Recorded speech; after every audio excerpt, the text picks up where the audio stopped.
Hello, and welcome to Oaklandside 510. I'm Tasneem Raja, editor-in-chief of the Oaklandside, and we are thrilled that you've joined us for our second episode. Each week on the 510, we'll catch you up on the biggest news, plus take a deep dive behind the headlines. Today's deep dive story. Oaklandside reporter Jose Fermoso will bring us stories of Oakland residents working to improve street safety in their neighborhoods, sometimes working with the city and sometimes taking matters into their own hands. Those stories, headlines, and we'll get to hear from more of our readers coming up.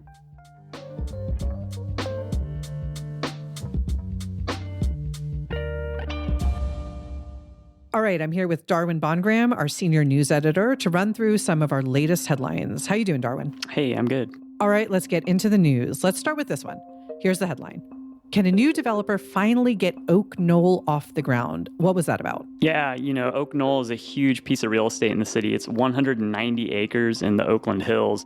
It was a Navy hospital built in 1942, but the Navy left a long time ago. So for a couple decades now, the city's been trying to redevelop it, but it's been really challenging. That could change soon, though. It's now run by freehold communities. They're promising about 900 homes on the hillside. Is this market rate housing, affordable housing? Yeah, this is a big market rate project. It's like townhomes, single family homes. Market rate housing was, being built at a pretty fast clip in recent years, but actually that plummeted recently. So if this does get off the ground, that would be like a rebound for the city. Okay, we will be watching to see if construction actually gets off the ground. Here's the next story I want you to talk about. The fight over the future of Oakland's $45 million security contract continues. Yeah, Oakland has a lot of buildings. There's City Hall. There's a couple buildings on the plaza. There's a municipal yard. There's other city facilities. A lot of this stuff needs to be guarded. Right now, the company running the security is ABC Security, but city staff recently recommended Allied Universal. That's a big national security company. It turns out the city council prefers a different company, Marina Security. It's smaller and it's run by an Oakland business person. It's a big fight. I don't think we know yet who's going to get the contract. Okay, so you have city staff recommending one contractor, but then the city council pushes back, recommending another one. Why? Yeah, behind the scenes, there's a lot of lobbying. The city council, they prefer Marina Security, partly because it's a small, locally run firm, and that's something council members care about a lot. All right. Mayor Barbara Lee announces major investment in Oakland sidewalks and curb ramps. That sounds like a big deal. So 2 Oakland residents who use wheelchairs to get around, they sued in 2023 over broken sidewalks and missing curb ramps, which make it just impossible for them to get around the city. So the plan would include building or repairing up to 11,000 curb ramps and 78,000 damaged sidewalks. That's going to take a long time, maybe like 25 years to get done. All right, here's a recent story by Eli Wolf, our City Hall reporter. Oakland Coliseum sale takes another big step forward. Is it ever really going to happen? Will we ever actually see the money? This deal has been in motion for years. The city famously and maybe disastrously tied its budget to the sale of the Coliseum last year, and it never really, came through. The money never came through. Now the county actually has taken a pretty significant step towards reassigning its sale of half of the Coliseum, right? Because remember, the county owns half of the Coliseum. So they're now saying, we're going to sell it to this same company that the city of Oakland wants to sell it to. I know it's really confusing, kind of technical, but it is a really big step toward possibly one day the Coliseum area could be like essentially a mini city in East Oakland, just filled with housing and like entertainment venues and other stuff. Okay, thanks so much, Darwin. Coming up, how Oakland residents are pushing for more traffic safety in their neighborhoods.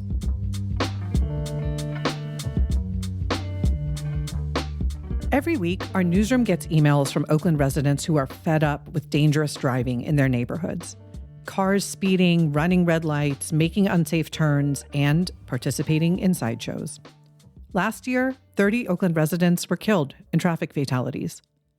The city has put a variety of measures in place to make the streets safer, but for many residents, it's not enough. They want more solutions in their neighborhoods now. But how do you make it happen? To tell us more, we're joined by Oaklandside transportation reporter Jose Fermoso. Hey, Jose.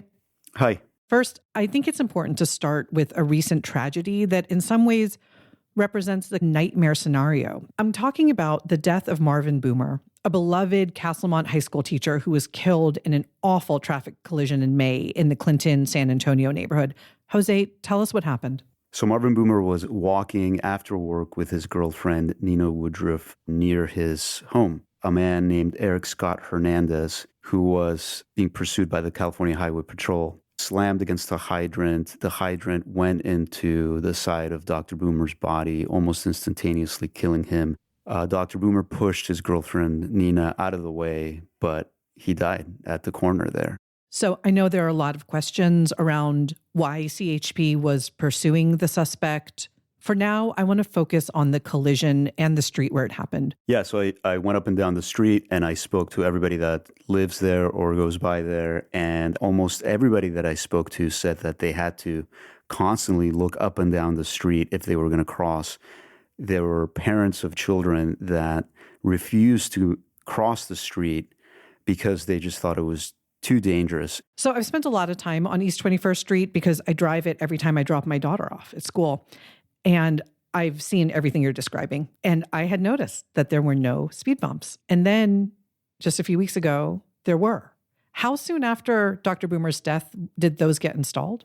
About 6 weeks. And we think that it's the fastest any sort of action after a tragedy has occurred. Oh, wow. And the reason why was because it was Dr. Boomer. And when he died, everybody started asking questions why. And the biggest answer to that question was there were no physical obstructions that would have slowed down the driver. So I think the question that this story brings up is, how do you get the city to act before tragedy strikes? You've also reported on a different San Antonio neighborhood, one that was being overwhelmed by what felt like near daily sideshows, and how residents there have mobilized. First of all, for our listeners outside of Oakland, what's a sideshow and why are so many residents so upset about them? So a sideshow is a situation that comes from community gatherings where car lovers would show off their cars. It started in the 1960s, and it was just about showing off how cool your car was. And then in the late 90s, this started to change with more people started stunting, spinning, and burning rubber with their cars to make super loud noise. And importantly, other people would stand nearby, almost daring the driver to get close and hitting them, almost like a bullfighter inside of a ring. Sometimes the participants even have guns with them. Sometimes they shoot them off. It's generally causing destruction, and that's part of the goal. So there were a lot of sideshows happening in San Antonio? All the time, especially over the last few years near the intersections. When they were burning off the tires, smoke would go into these homes, almost smoking people out of their own homes in the middle of the night, and was driving people crazy. So at one point they decided, I've had enough and we have to figure out a way to stop this. So why aren't the police shutting these down? Well, they've tried to do that. But as with other problems around policing in Oakland, they don't have enough people to do that.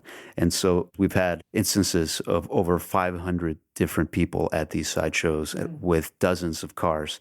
And so when you only have 3, 4, even 5 police officers in their cars, it's still not enough. So San Antonio neighbors are fed up with this and they took things into their own hands. What did they do?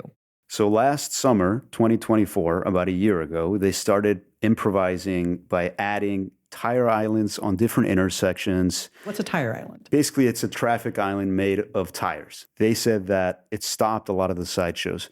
So then they started adding little hard plastic rubber bumps all over some of the intersections, which also made it really hard to do sideshows.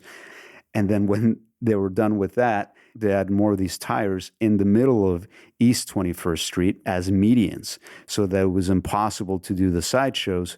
However, within weeks, the person who was speeding on that road collided into one of the big truck tires and flipped over. That person went to the hospital, suffered severe injuries, and ultimately, according to some of the lawyers that we spoke to, it was the city that was responsible, even though the residents were the ones that put that in. Oh, right. And that led to this whole brouhaha where the new transportation director Josh Rowan went in there and had a big community meeting and told them that they should stop doing this because even though it was helping them reduce the sideshows, it was putting the city and the transportation department in a really difficult legal situation.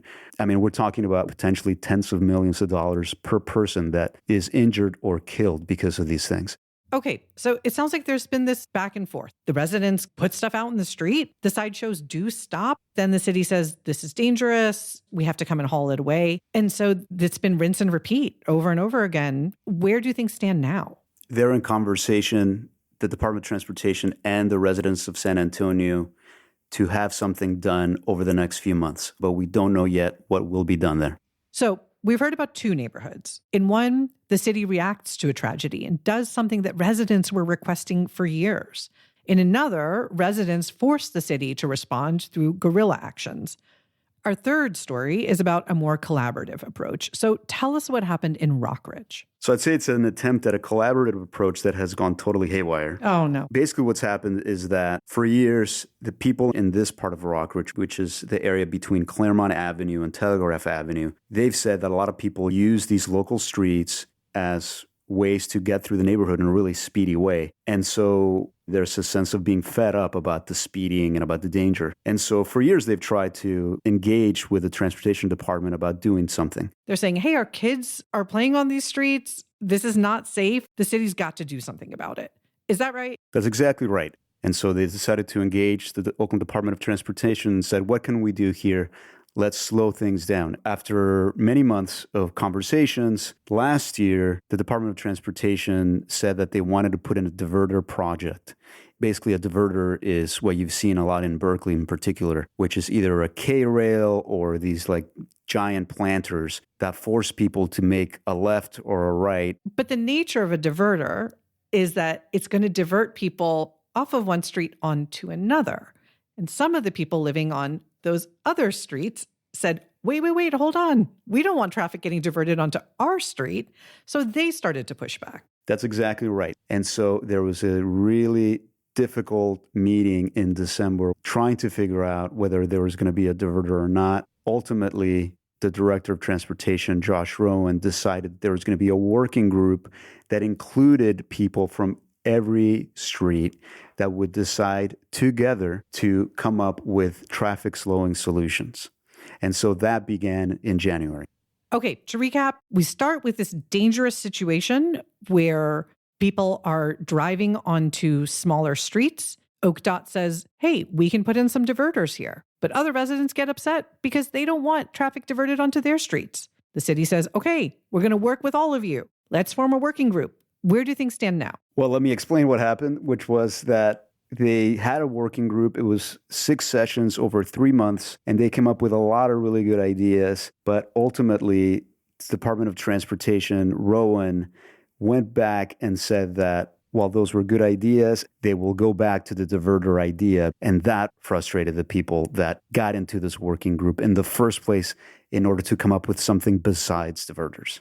Oh, man. Okay, so this sounds like a story of residents and city employees trying to figure out a more collaborative approach to a solution, but it still ends up with a lot of people feeling frustrated. And you know what? I think it's important to note that one of the people that was involved was Buffy Wicks, who is a state representative and who actually lives in that neighborhood. We've gotten some emails that show that Wicks, for the last 2 years, has been in contact with city officials about adding infrastructure in there to slow down cars. So the fact that she's involved as a public official speaks to people's fears about how quickly can we get things done in my neighborhood. Ultimately, it sounds like this was a very fraught process. Is the city doing anything to make it easier for residents to lead these changes? So over the last year and a half, the city has been developing a community traffic calming program where people that are interested in slowing their roads down could go to OakDOT and say, what can we do here? And can we literally either bring concrete, put down cones, figure out a way to create a speed bump alongside Department of Transportation staff members who will be supervising all this. Okay, thank you, Jose. I know you're going to be doing a lot more reporting on this in the coming weeks, and we're going to link in the show notes to the stories that we've been discussing here. Definitely hope you'll check them out. Up next, Oaklandside readers tell us more about their third space, a place outside of their home or their work where they go to relax, rejuvenate, and connect with others.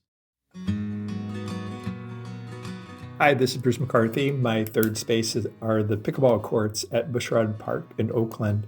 I go there for the dopamine hit that I get from playing pickleball, from the ultra positive and upbeat vibes, and from the interactions I have with the friendly people there. Hi, my name is Faith, and my third place is Kinfolks in Uptown Oakland. I grew up going to cozy coffee shops to hang with friends, go on dates, read a book, or study, and I miss the warm, inviting vibe of these spaces with comfy couches, beautiful art on the walls, and familiar faces of both humans and dogs. So it's nice to step out of my apartment to get a breather, grab a coffee, and get the right amount of social interaction at Kinfolks. I'm Jenny Burrows, and my third place is the Jack London Aquatic Club on the Oakland Estuary. It's the home of my rowing club, East Bay Rowing, as well as Oakland Youth Rowing and Berkeley High Rowing teams. Our members range in age from 13 to 88. It's a magical way to see the dawn in Oakland with a view of downtown and of San Francisco. This is Lawrence. Entering Cleo's is like a calm in the midst of a storm. Having descended a short but challenging stairway, you come to realize that you've entered a beautiful, kinder, gentler place, where books, history, knowledge, thought, and conversation run supreme. You're in a space that you've been searching for all of your life.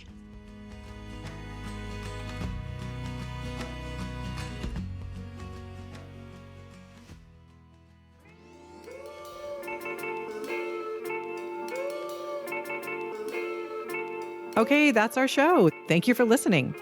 Oaklandside 510 is an experiment that we're trying out here at the Oaklandside. We're planning Oaklandside 510 to be a 10-episode series for now, but if you love it, we would love to do more. We are going to be reaching out at the end of this pilot run about ways that you can help us keep it going.